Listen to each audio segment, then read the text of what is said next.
Zadondani, Electro Ninja here, and welcome back to Electro Ninja's Lab.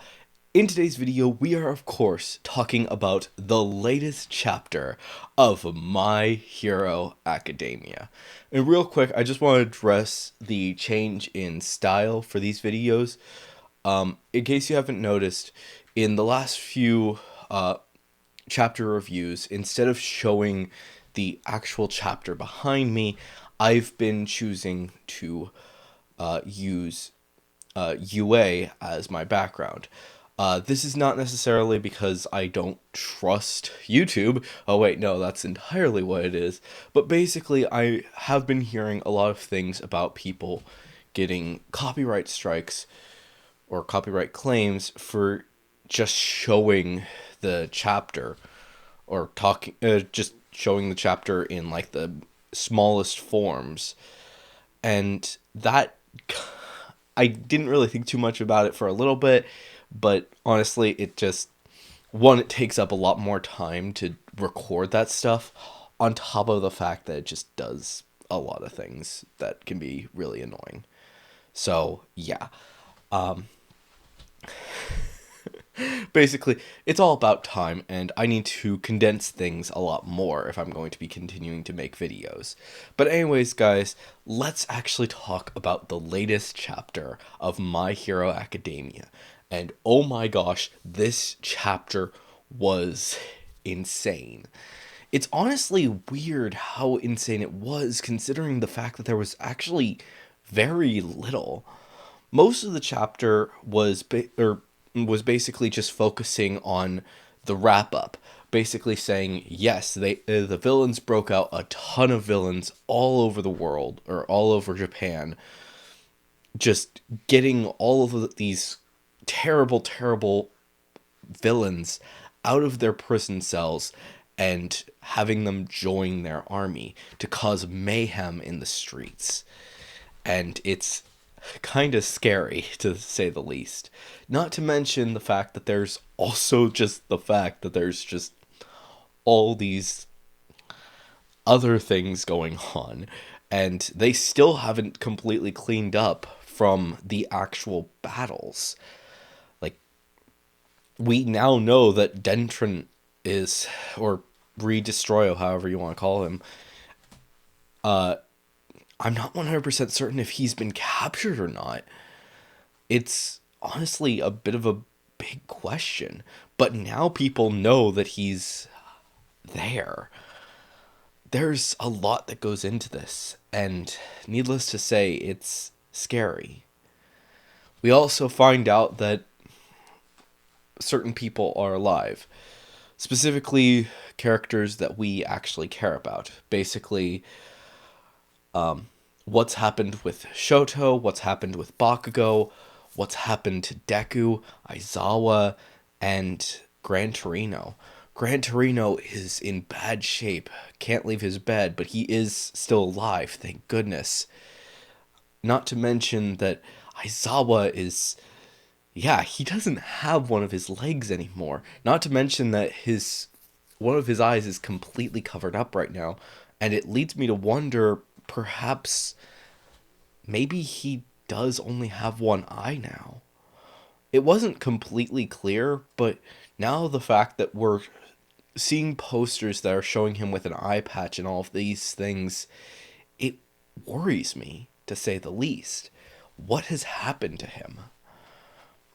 Bakugo is basically fine. I mean, he's able to walk around and stuff and get pissed off at at a certain person, but which we'll talk about in a sec.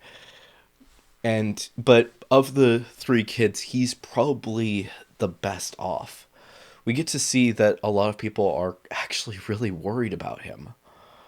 And yeah, then we go over to Shoto's and see, again, a lot of people are really worried about him. And Mina is not in good shape. She's we don't see much about her, but we can see that she's not okay. Losing Midnight really hurt her a lot. And it clearly had an effect on everyone. but for her it was a lot. And as for Shoto, something else is going on. He was hurt really badly. And they specifically say that his throat was so badly burned that he's not able to talk right now. This is insane. You usually think when you're watching things like this that those who survive are usually still fine. Yes, they can be hurt mentally and all of these things, but in truth, a lot of things happen in war. It's not just the fact that people die and all of these things. People are badly injured and may never recover to the full extent. Like I said, Bakugo's probably the best off. Maybe Gran Torino, but the fact is that those two are the best off. It's quite possible that Todoroki will never be able to speak again. And Aizawa, yeah, he's missing a leg. You can't recover that. Aizawa doesn't even, may not have an eye anymore. You can't recover from those things in the way that you can, the ways that you think. It's a lot to deal with.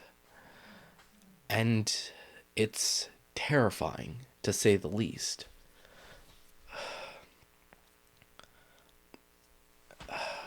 But even still, they're not the worst off. Even Endeavor is not the worst off. Yes, he's still hurting and not ready to start making his speech about the whole incident, but he's hurt too. But Deku is probably the worst off. And it actually worries me more that we don't see a few people. Firstly, we don't see his mother, who honestly should be there. And we don't see Ochako throughout the entire chapter. Now, obviously, or Froppy as well. But those two, I could understand. Maybe they're out still looking for people. But these people not being there scares me. It honestly does. It scares the crap out of me. For Inko specifically, because if she's not there, why? Was she hurt? Was she killed in this incident? That scares the shit out of me for the continuation of the series. And like I said, Deku, he is in a coma. No one knows when he's going to be awake again. And luckily, we only have to wait a week before we actually get the continuation of the show. But at the same time, what has happened? We know that part of the reason that he might be in the coma is the new quirk and how it can really hurt him a lot and have him be knocked out. But he's also used his other quirks recklessly. Very, very recklessly.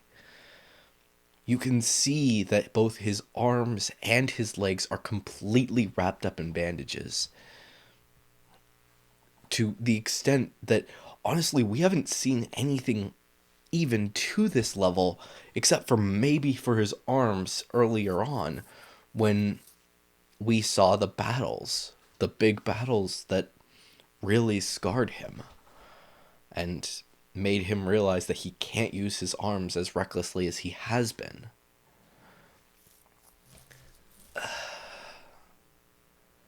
These aspects are dangerous.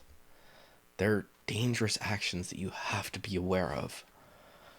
And honestly, he needs to learn how to not go this far. He needs to get better. He honestly does. Because if he doesn't, he's gonna end up killing himself. Yes, Black Whip doesn't do as much damage as the other quirks, but neither does Float. with these all of these quirks, it could be very detrimental to his health. And if he can't handle that, then what about the next one?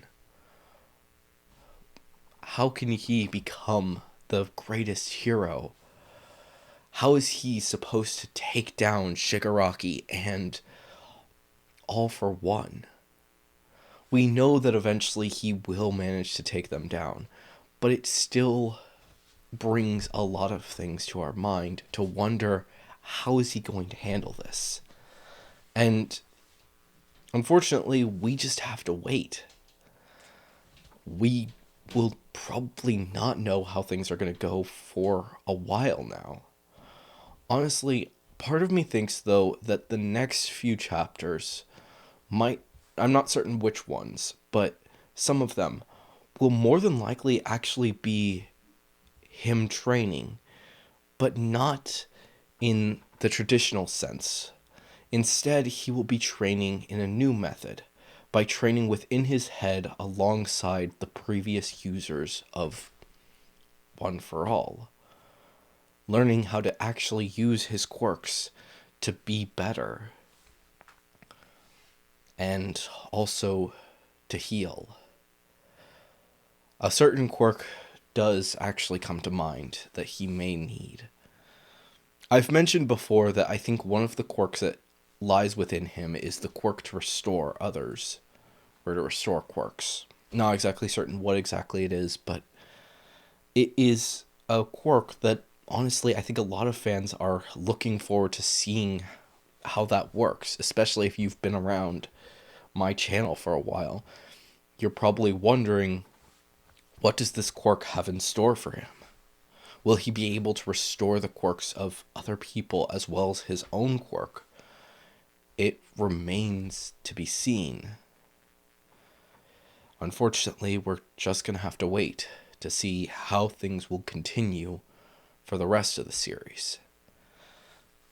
I wish that I could theorize about what remains for the series and for the story going forward, but right now I think I just need to wait personally to think more about what could be going on with Deku and the rest of the class, and simply wait to see how this story concludes.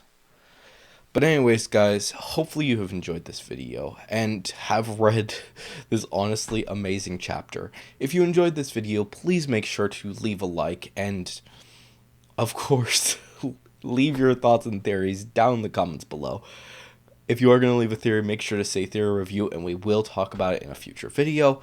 And of course, if you are new or you just haven't subscribed yet, please subscribe and ring that notification bell, because only about 15 to 20% of people are actually subscribed to this channel. So yeah, please subscribe and ring that notification bell. It actually helps out a lot more than you think. And of course, if you want to support the channel even more, then definitely head down to the description and check out all of our links down there, including our social medias and ways that you can support us financially. But anyways, and I can't forget, and a big thank you to our current Patreon supporter, Sheeny. But anyways, guys, I've been Electro Ninja, and I will see you guys next time. But on!